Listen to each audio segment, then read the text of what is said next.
Buenos días. Buenos días, Alianza. Buen día.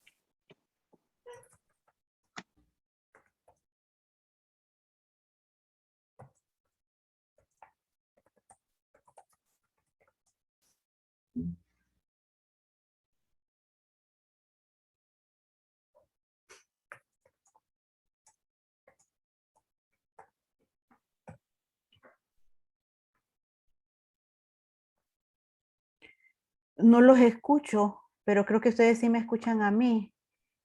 Tengo que revisar qué es lo que pasa. Solo confírmenme, por favor, por el chat que sí me escuchan.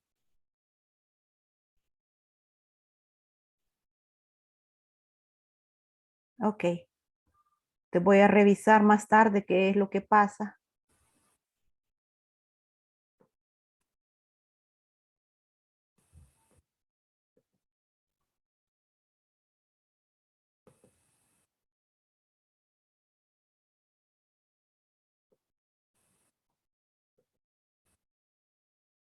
Perfecto. Ok, vamos a entrar a un tema nuevo, que son funciones y procedimientos. Específicamente hoy voy a explicar lo que son funciones. Este código que están viendo ya está publicado en el campus.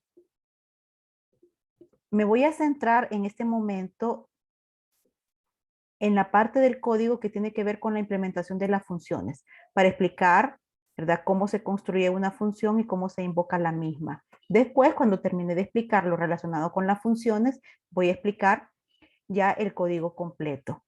Entonces, antes que nada, ¿qué son funciones y procedimientos? Bueno, son subrutinas, o sea, pequeños fragmentos de código, o sea, bloques de código, ¿verdad?, que pueden contener variables, cualquier tipo de instrucción, operaciones aritméticas, operaciones lógicas, ¿verdad?, y que tienen un propósito predefinido. En el caso de las funciones, estos bloques de código se caracterizan porque pueden regresar un único valor al lugar donde fueron invocadas. La forma más sencilla de entender qué es una función desde el punto de vista de su uso es cuando nosotros hacemos uso de funciones matemáticas o inclusive algo parecido a lo que vimos ayer cuando utilizamos los métodos de conversión de tipo. Me explico. Las funciones matemáticas, ya sea que ustedes las utilicen desde una calculadora o que ustedes estén programando y hagan uso de alguna función matemática para calcular un algoritmo, una raíz cuadrada, la potencia de un número, etcétera, ¿verdad?, ¿para qué se utilizan? Por ejemplo, si ustedes codifican algo y dicen, necesito determinar la potencia de un número.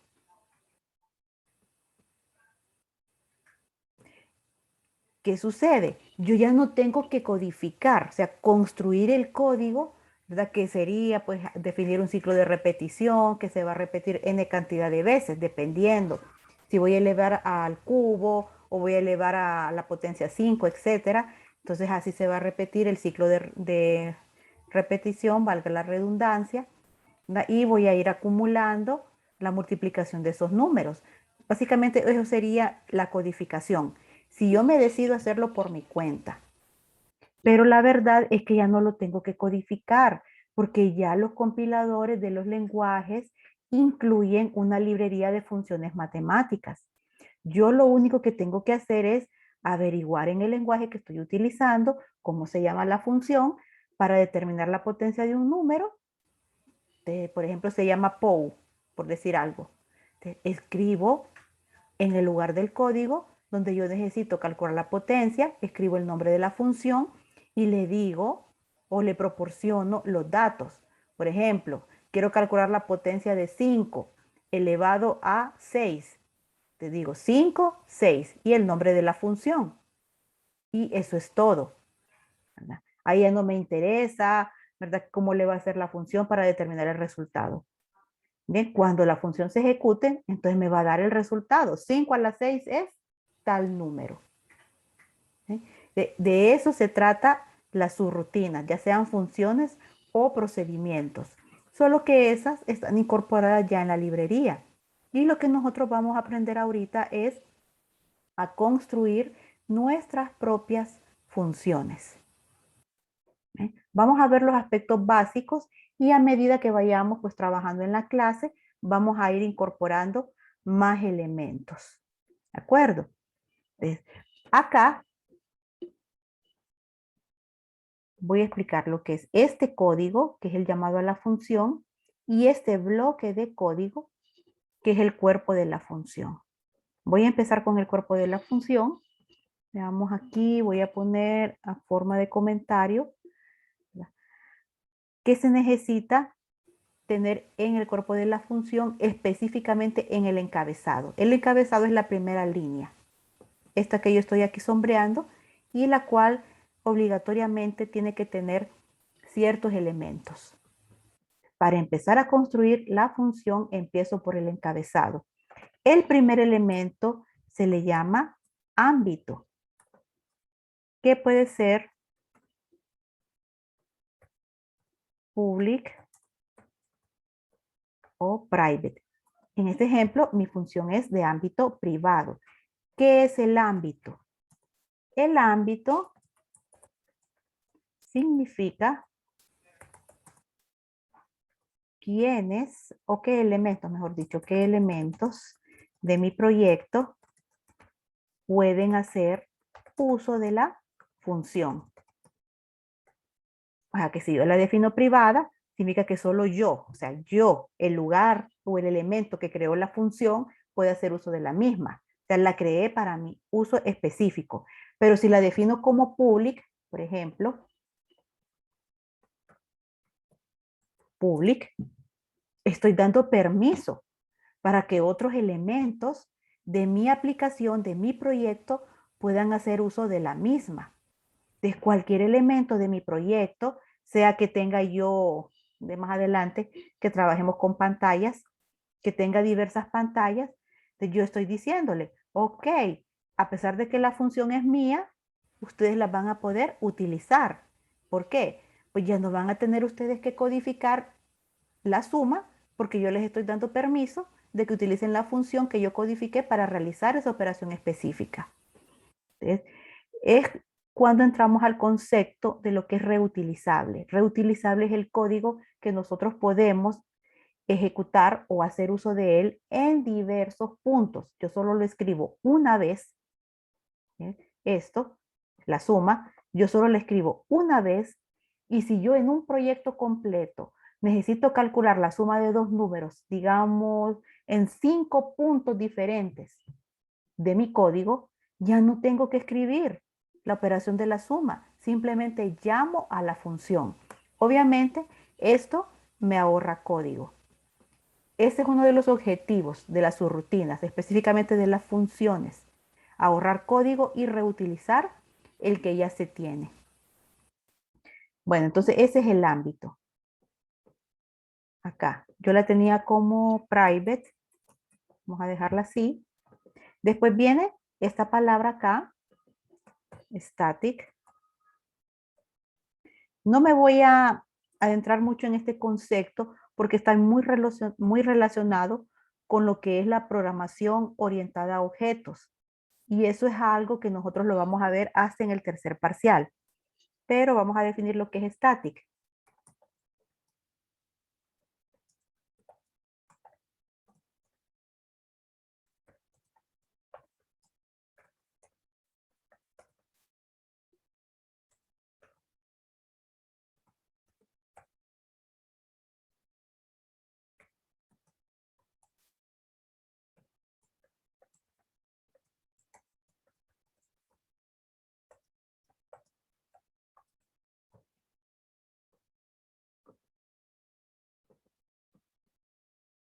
Ok, aquí para que nos entendamos, voy a poner copia, que es una instancia. Bien. Por ejemplo, estáticas son todas las funciones que ya están incorporadas en la librería matemática. Bien, yo las utilizo de forma directa. No necesito crear una instancia de la misma. Crear una instancia de la misma significa que yo estoy creando como un duplicado. Es un concepto de la programación orientada a objetos que se llama herencia.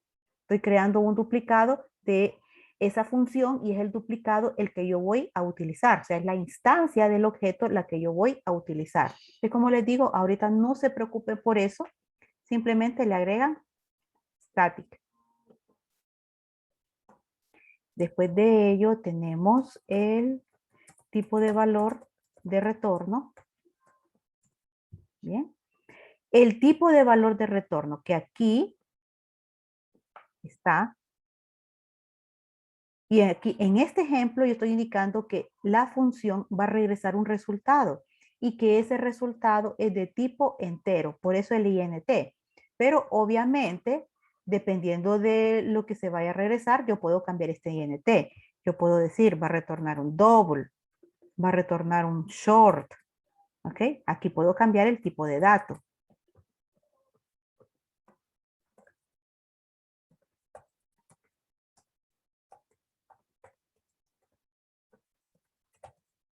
No es obligatorio que las funciones retornen valor. Pueden hacerlo, pero no significa que en el 100% de los casos va a ser así.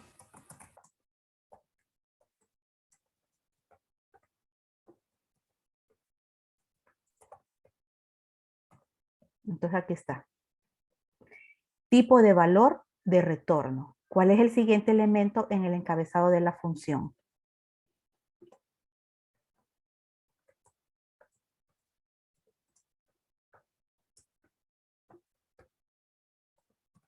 El nombre de la función, que es este que está acá. La función se llama sumar.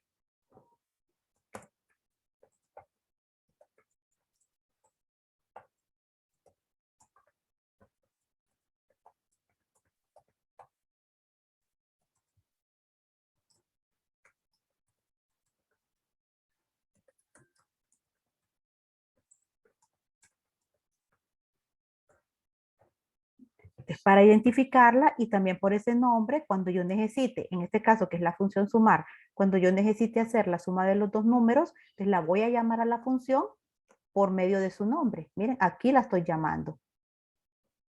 Función sumar. Llamo a la función sumar.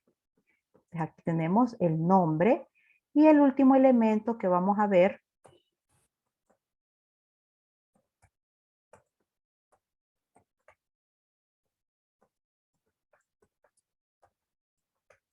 Ya voy a ver el chat.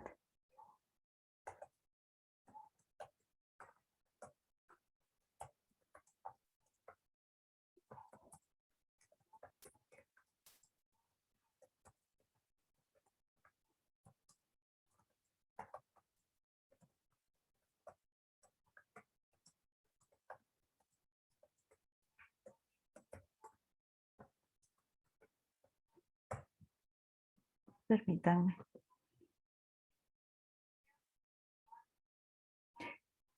¿Me escuchan bien todos? ¿Alguien me dice que no me escucha bien? Sí, el documento está en la plataforma. Lo que yo estoy haciendo ahorita es de ponerle estos comentarios para explicar lo que estamos viendo.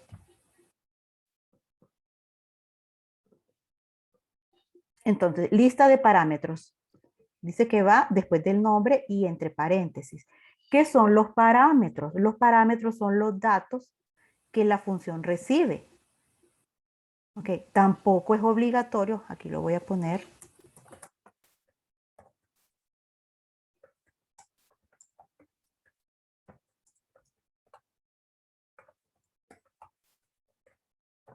Bien, son los datos que la función recibe para poder trabajar, porque yo puedo codificar la función suma y hacer la operación de la suma. O sea, obviamente yo sé cómo se hace una suma, pero si yo no le indique cuáles son los dos números que va a sumar, eh, puede estar bien codificada la operación aritmética, pero no me va a proporcionar ningún resultado porque no tiene datos para trabajar. Esos son los parámetros. Aquí están. En este caso, sumar tiene dos parámetros, num1, num2. Y para cada uno de ellos hay una declaración de tipo. Yo digo, num1 es de tipo entero, num2 es de tipo entero. Bien, se separan por comas. Si hay más de uno, entonces los voy separando por comas. Y esos son los elementos que van en el encabezado de la función. Repito, el ámbito, público-privado. Después viene el static. Después viene el tipo de valor de retorno. Esto se puede variar dependiendo del tipo de valor que retorne la función. Después tenemos el nombre de la función y por último, y entre paréntesis, listo, escribo la lista de parámetros que son los datos que la función recibe. ¿Hay alguna duda hasta acá?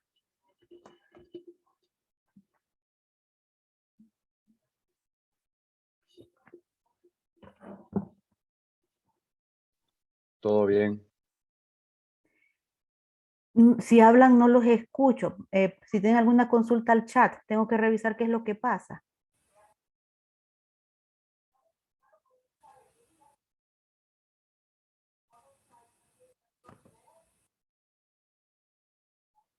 ¿Todo bien, ok? Bien. Entonces ya definimos el encabezado. Ahora vamos al cuerpo de la función. Vamos a poner esto un poco opaco, porque son comentarios. Entonces, después de haber definido el encabezado, miren, tengo que abrir llaves. Aquí está. Estas llaves indican el inicio de las instrucciones de la función.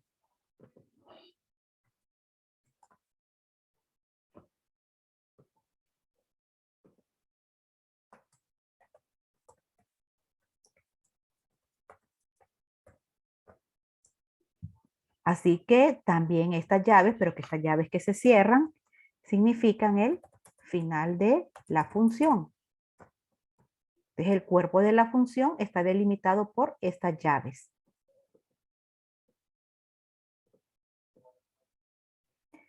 Una función también puede tener una declaración de variables, tal como yo la tengo acá. Estoy declarando una variable de tipo entero que se llama R. Ok.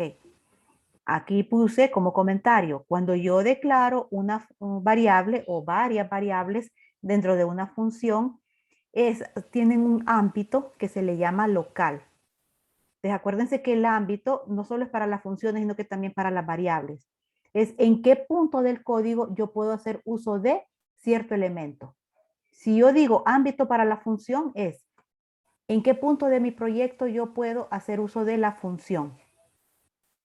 Y si yo me refiero a las variables, significa en qué punto de mi código yo puedo utilizar esa variable.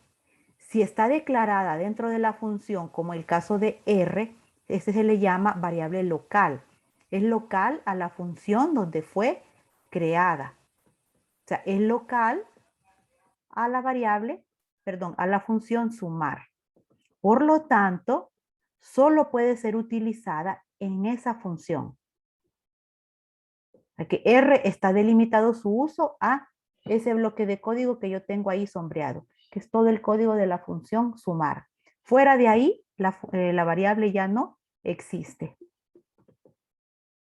Te declaré R para poder guardar el resultado de la suma.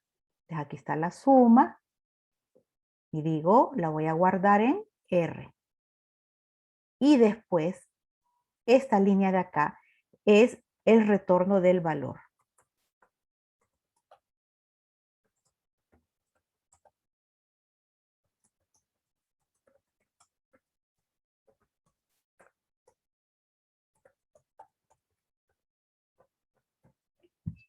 Bien, entonces digo, regrese R. ¿Quién es R? Una variable. ¿Qué es lo que hay dentro de esa variable? El resultado de la suma. Entonces, regresa el resultado de la suma al punto donde la función fue invocada. Ya vamos a ver a dónde la regresa. Y ahí es todo lo que le vamos a codificar a nuestra función de suma. Una función chiquita, sencilla. Entonces, veamos. ¿Dónde vamos a invocar? Ya definí toda la función en sí, pero ¿dónde la voy a llamar? Aquí está la línea de código donde yo invoco la función de suma. Permítanme, voy a quitar esto, porque esto fue por una pregunta que me hicieron en la sección de las 9. Así es como está. Llamado a una función. Vamos a ponerlo acá.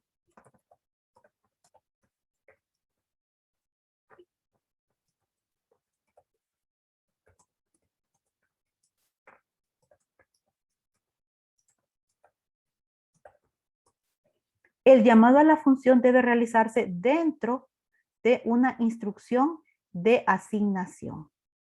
¿Qué es una instrucción de asignación? En una instrucción del tipo, la variable tal es igual a, no sé, a una operación aritmética, a un valor constante, o como en este caso, a lo que me retorne la función sumar. ¿Se recuerdan que sumar hace un retorno? Supongamos que sumo aquí 10 más 15. Entonces son 25. 25 lo guardamos en R. Te digo, retorne, regrese R, o sea, retorne 25. ¿A dónde va ese 25? Va acá. 25 se guarda en la variable resultado. Por eso es indispensable que esté la llamada a la función, esta es la llamada a la función, dentro de una instrucción de este tipo. Miren, le llamo a la función por su nombre, sumar, concuerda con esto que yo tengo acá. Miren que debe de haber otra concordancia también. Estos son los datos que el código principal, perdón, le pasa a la función, que son los dos números que necesitamos sumar. Hay una concordancia con lo que está recibiendo la función. Está recibiendo dos números. No solo en la cantidad de parámetros. Tengo dos datos acá, tengo dos parámetros acá. Tiene que existir una concordancia también en el tipo de dato. Por ejemplo, num1 y num2 son variables que declaramos en este punto y son variables de tipo entero. Entonces, yo le estoy pasando dos datos de tipo entero. Y esa es la razón por la cual cuando yo hago la declaración de parámetros acá, en el encabezado de la función, estoy colocando int. Si estos dos fueran double, num1 y num2, entonces yo no diría int, yo diría double.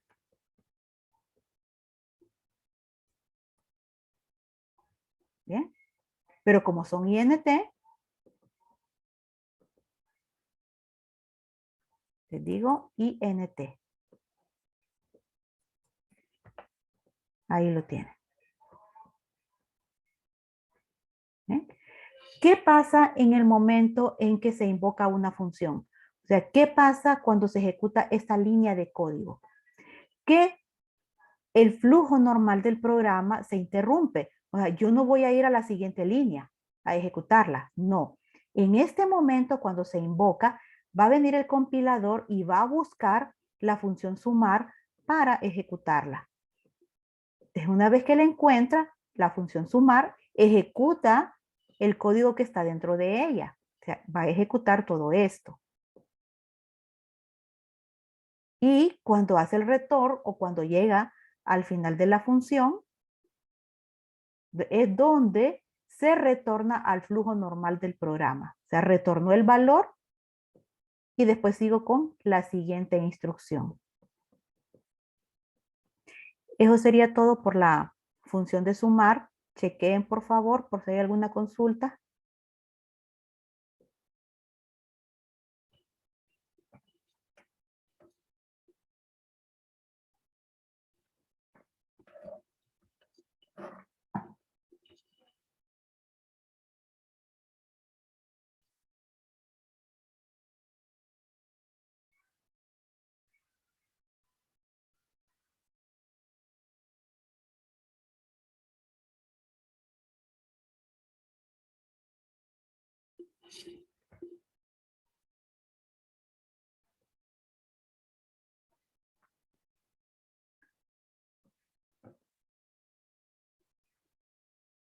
Eso lo voy a explicar el integer qué significa. Ahorita tienen que revisar específicamente lo que es el llamado a la función, esta línea y el cuerpo de la función. Después voy a explicar el código completo.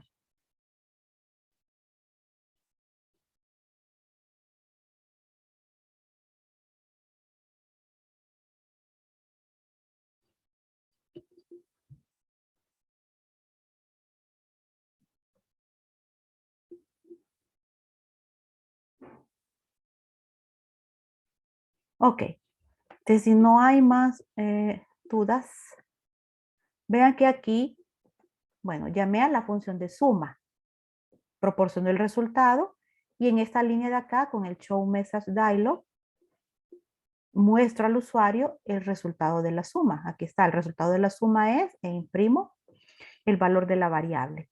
Después, con los mismos números, voy a llamar y voy a realizar la acción de restar. Aquí está la función restar.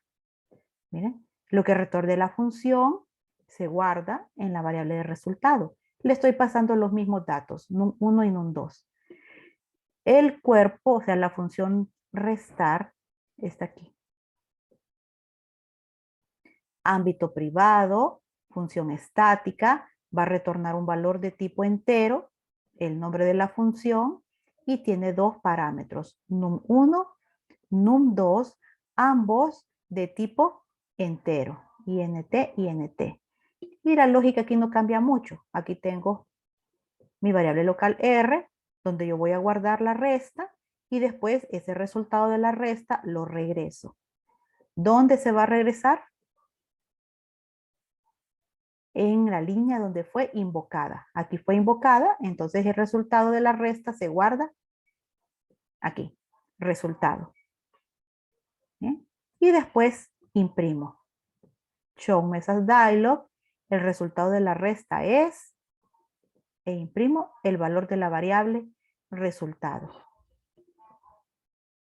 Ahora sí, me voy a pasar a NetBeans.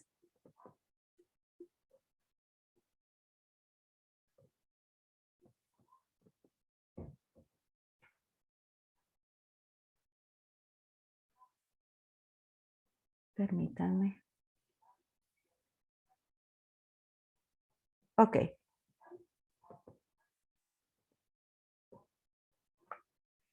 ¿Por qué sale null acá? Bien. Vamos a ver. ¿Cómo les explico? Esto, show message dialog, es un método. ¿Qué es un método? Los métodos son funciones o procedimientos que ya están incorporados dentro del lenguaje y que le pertenecen a un objeto. En este caso, para poder utilizar el método show message dialog, importamos JOptionPane. ¿Bien? ¿Qué significa importar? Que me da acceso a la clase, ¿verdad? O a las librerías. ¿Qué contienen estas librerías? Contienen, ¿verdad?, diversos métodos.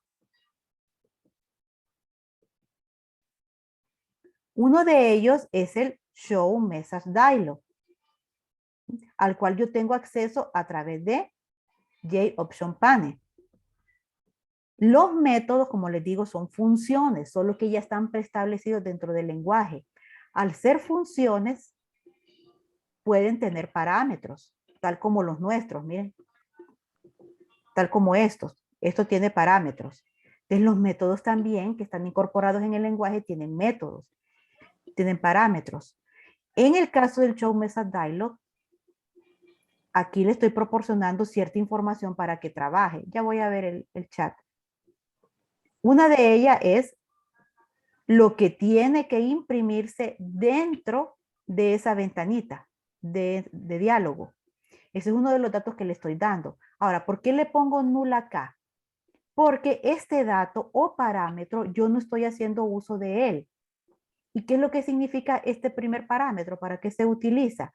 Es para hacer referencia a cuando yo trabajo con un objeto, tengo que hacer referencia al objeto con el cual estoy trabajando. Y como yo no estoy trabajando con objetos, por eso lo pongo nulo. El parámetro, el dato ahorita es nulo, no tiene ningún valor para que en el momento en que se compile, te lo ignore. No sé si le aclaré la duda. Es obligatorio definir. No, es que son dos cosas diferentes. Me preguntan que si es obligatorio definir qué tipo de datos son los parámetros, porque ya está definido. Son dos cosas diferentes. Acá. Este no es un parámetro. Esto hace referencia a que cuando retorne valor, esta línea de acá, este R es un entero. Mire que sí es un entero. Y también concuerda con esto. Este INT también concuerda con que resultado, que es la variable donde se va a guardar lo que retorne la función, es entera. Este es el tipo de valor de retorno. Ahora, lo que va aquí no es tipo de valor de retorno. Lo que va entre los paréntesis son los datos que yo le estoy pasando a la función. Entonces, son dos cosas diferentes. Por ejemplo, acá, si a mí, vaya, por decir algo, si fuera una división y yo quisiera que me proporcionara con decimales el resultado de la división, pues yo diría, yo quiero que me retorne un double o quiero que me retorne un float, a pesar de estar recibiendo valores de tipo entero. Pero como voy a dividir, me puede retornar un número con componente decimal. Entonces mejor digo, el tipo de valor de retorno va a ser float, para no perder el componente decimal. Bueno, ahí me está dando un problema, ¿por qué? ¿Por qué será? Obviamente porque el resultado es entero, este es entero. Entonces ya no concuerdan los tipos de datos de retorno. Si este es entero, aquí debería decir entero. Pero si yo quiero que me resulte o que me retorne un float, debería de cambiar y resultado definirlo como float. ¿Para qué? Concuerde. ¿Entendió, compañero? No es lo mismo. Compañero. Compañero no, compañero. Bien. Este ya es el código completo. Aquí tenemos la definición de variables. Fíjese que aquí estoy definiendo variables de tipo string, en donde yo estoy guardando los dos números que me están ingresando desde teclado. Aquí tengo el show input dialog, ingrese el primer número, y otro show input dialog, ingrese el segundo número. ¿Bien? Porque estoy guardando esos números en variables de tipo string. Porque este show input dialog, aunque yo escriba un número, él lo admite como una cadena de caracteres. O sea, lo admite como un dato de tipo string. Si yo defino esto, miren, ahí me da problema. ¿Qué me dice? Los tipos de datos son incompatibles. Sí, es cierto, son incompatibles porque este solo recibe cadenas. Y yo lo quiero guardar directamente en un entero, pues no se puede. Ahí está el problema. Entonces vamos a definirlo nuevamente como string. ¿Ok? Pero si son string, cadena 1 y cadena 2, yo no los puedo directamente sumar ni restar. Bueno, ni hacer ninguna operación aritmética. ¿Ok? Entonces, ¿cómo hago para llegar a tener los números enteros que necesito? Voy a hacer una conversión de tipo. Tengo mis variables enteras, num1 y num2. Entonces, yo lo que quiero es, primero, convertir el contenido de cadena 1, convertir el contenido de cadena 1 a entero. Una vez que lo convierta, ya lo puedo guardar en num1. ¿Cómo hago esa conversión? ¿Se acuerdan de este tipo de dato que vimos ayer? Que terminamos de ver los datos primitivos y entramos a ver los datos de tipo wrapper. Y que la diferencia con los datos de tipo wrapper es que estos nos dan acceso a realizar ciertas acciones. Y una de las acciones que tenemos acceso es realizar conversiones de tipo. Entonces, pongo el integer para que me dé acceso a este método. ParseInt es convertir a entero. ¿Qué voy a convertir a entero? El contenido de la variable cadena 1. Y lo voy a guardar en num1. Hago lo mismo con el segundo número.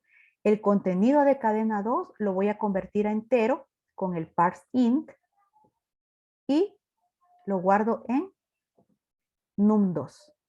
Entonces ahí ya tengo mis dos números y puedo utilizarlos para realizar las operaciones aritméticas. Miren.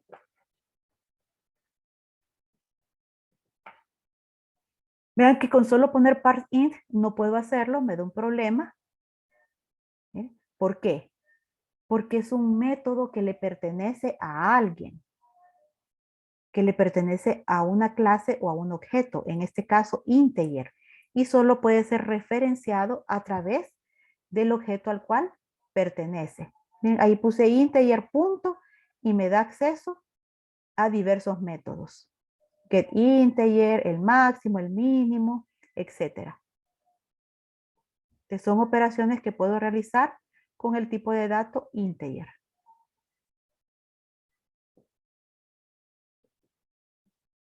Y permítanme, creo que eso sería todo con el código. Ahí solo tenemos las funciones que ya las había explicado. Por favor, revisen por si hay alguna consulta. Si le entendieron a qué es la conversión de tipo que coloqué acá. Chequen eso. Y ojo, recuerden, esta instrucción solo me proporciona datos de tipo string. Por eso es que yo realicé la conversión de tipo. Chequen, por favor.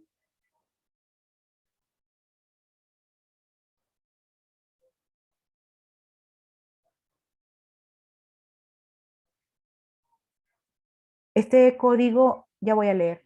Este código espero que lo implementen hoy y me gustaría que le agregaran dos funciones más para hacer la multiplicación y para hacer la división. Permítanme. Sí, a ver. Sí, por la noche voy a subir la grabación.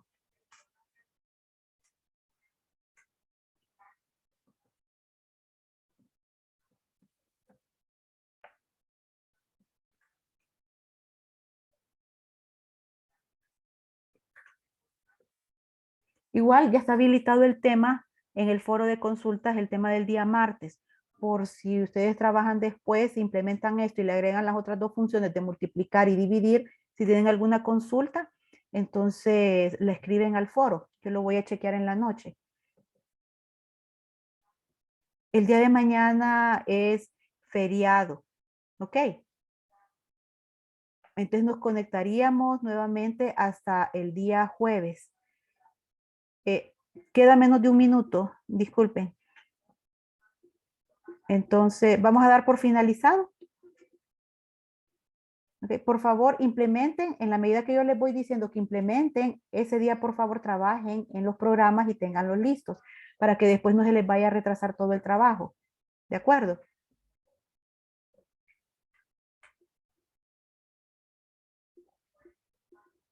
Bien, me despido. Feliz día y hasta el jueves.